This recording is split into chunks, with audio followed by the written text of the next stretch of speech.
guys, welcome to another process video here at Lynn's Everyday Ideas. This layout I did with the old Simple Stories DIY Christmas collection. I think I've had this since 2014 when I did my first December daily. And you can see I still have quite a bit of it left. So this video was done as a guest post for PS I Love You Crafts.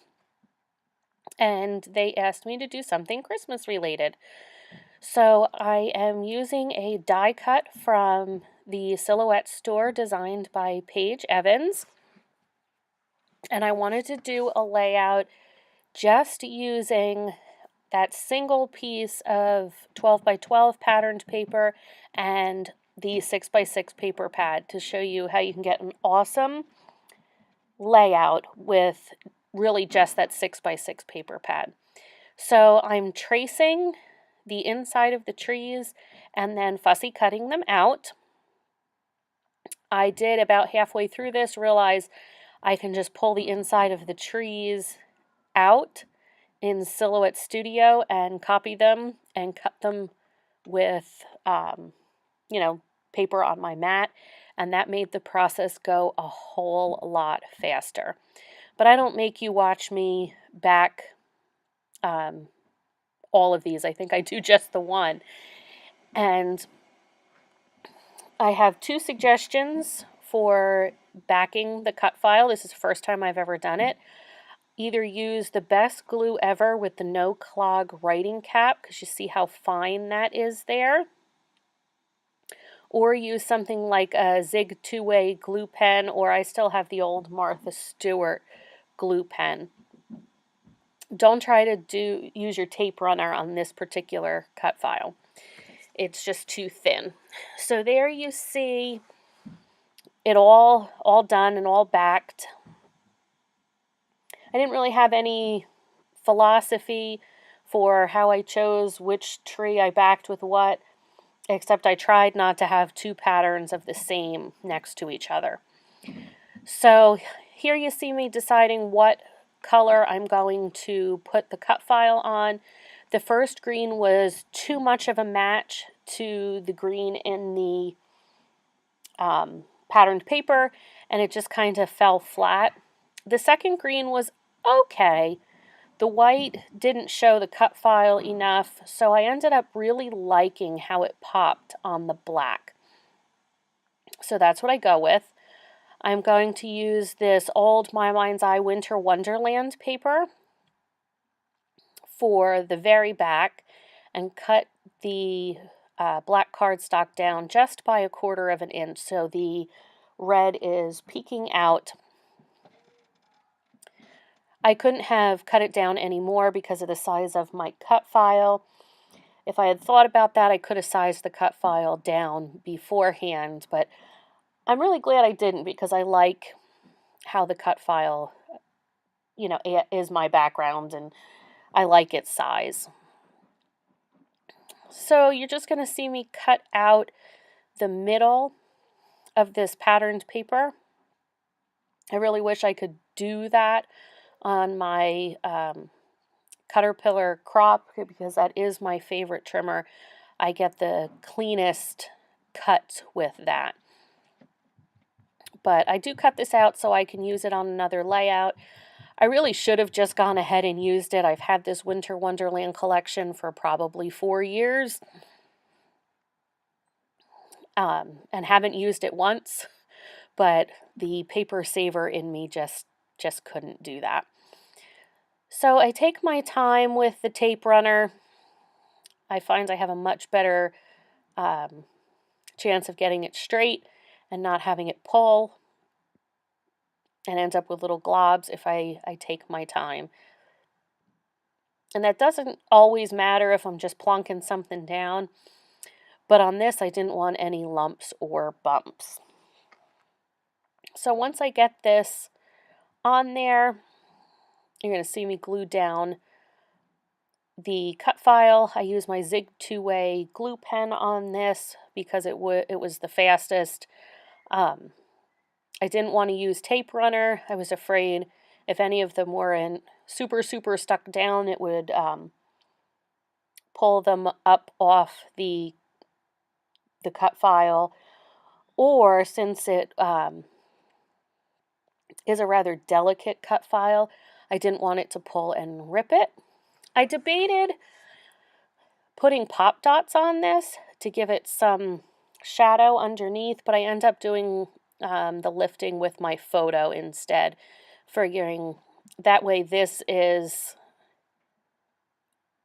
pretty stable. If I had used pop dots, I would have had to put either a slew of foam on there or quite a few pop dots. So now I'm just going to make sure that the corner ones and a few ones on the edges are adhered. They didn't seem to get enough glue, and I didn't want it lifting in my album later. And now it's time to decide what photo I'm going to be using. I have these photos from our family Christmas shoot and also for our son's 7th birthday. And neither of them were really popping off the page for me as they were. So I needed a layer that was fairly neutral but gave me a little bit of a solid base. So I end up using this, it's like a paper bag. It's a cross between a paper and a glassine. It's not particularly either one.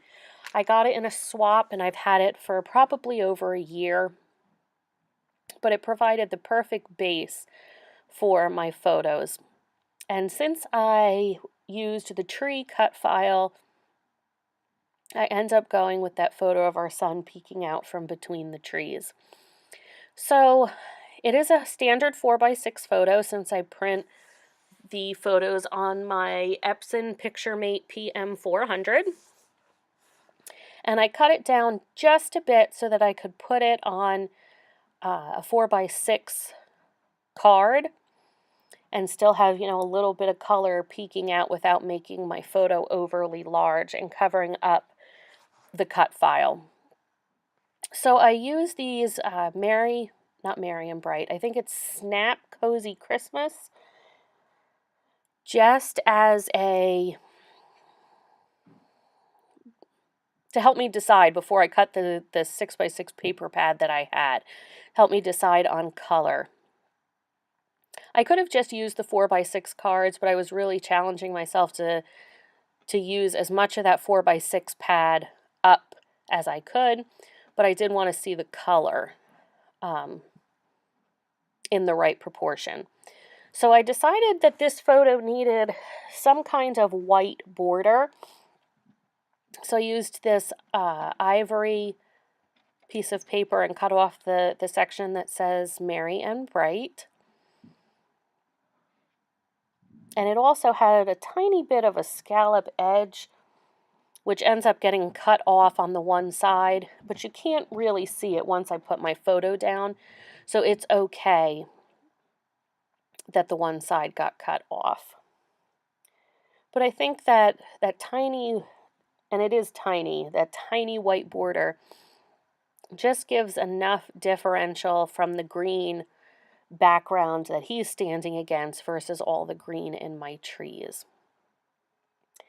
And then I do want some other layers behind that. One just is never enough. So I start with just a plain red piece of paper from the 6x6 paper pad. And then I'm going to play with adding some other things around the photo.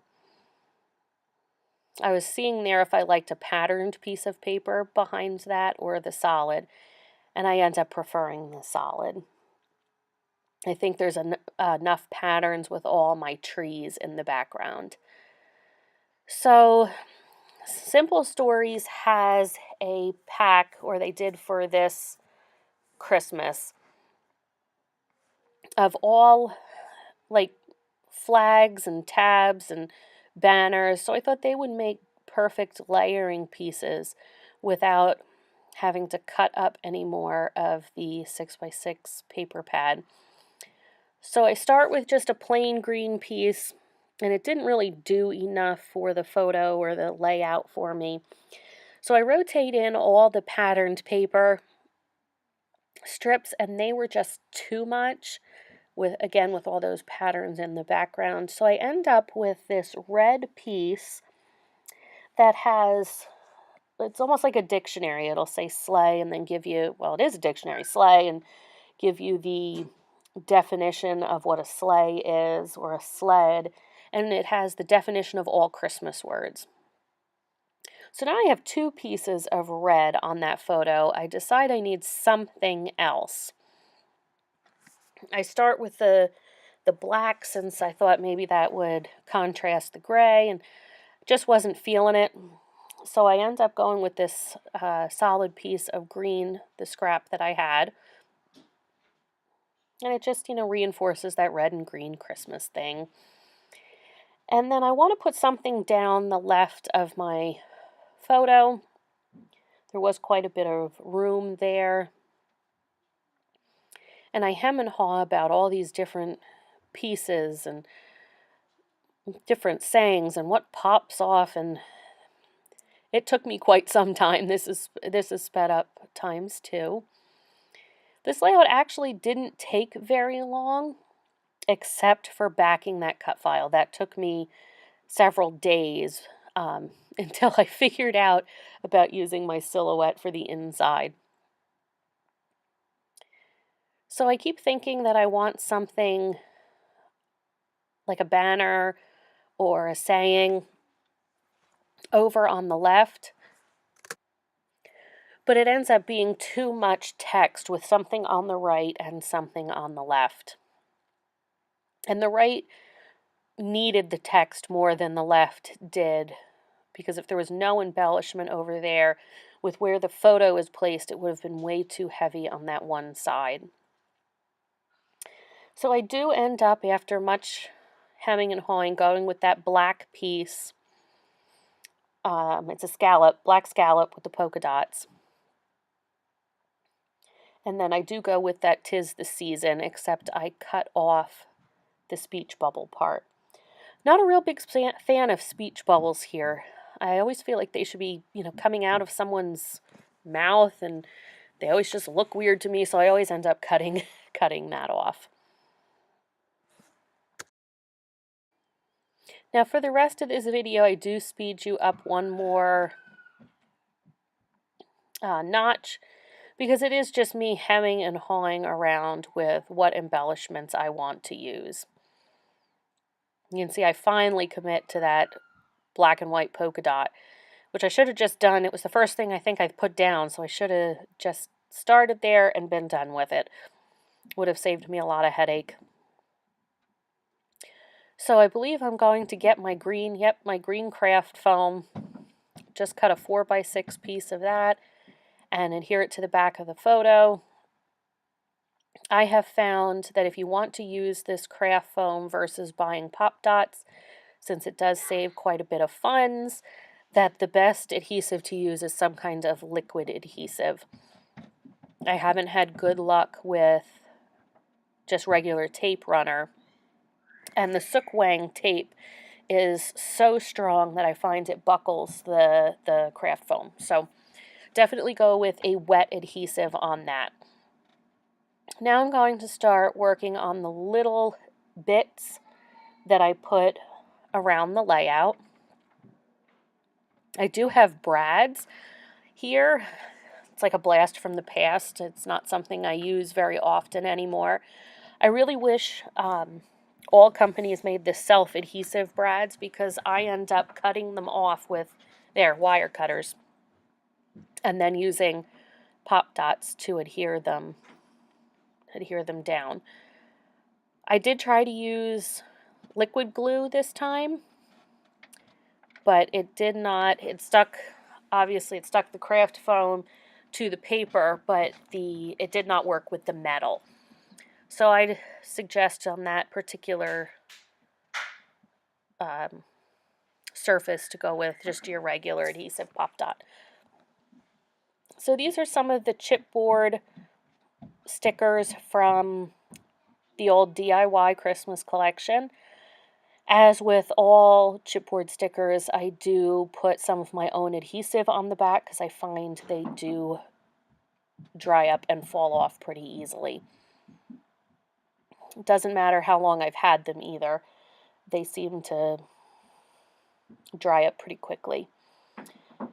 So the circles had heart punch outs in them, so I punched that heart out and used the circle in one place and then used the inside heart in another. I used both the red and the green. And then I look for some stars and I sprinkle those around. I believe I used an ivory and a red. And then I pull out my Tim Holtz Tiny Words and I fit some of those in the tree, in, 1, 2, 3 trees. I used Let It Go just because it had a, Christmas Disney reference. I used Love You because obviously we love our son. And then For Good I used just because of the size, not because of what it was saying. So now a sprinkling of enamel dots. And I cut a piece of cardstock, just a white piece of cardstock to fit in the pocket that I used for my backing. I attached some red twine in a double loop so that there's 4 strands hanging out. And that's where I'll put my journaling about our family photos and about him turning 7 and, what I want to remember. I liked that because there was really nowhere to put journaling on here since it was so busy. So I hope you've enjoyed watching my process. I hope you enjoyed the end product. And I hope you'll go over and check out the P.S. I Love You Crafts blog as well. She has some really neat DIY projects over there in all kinds of topics. Thank you so much for watching. I'd love it if you'd hit like and subscribe and have a wonderful holiday season. Bye.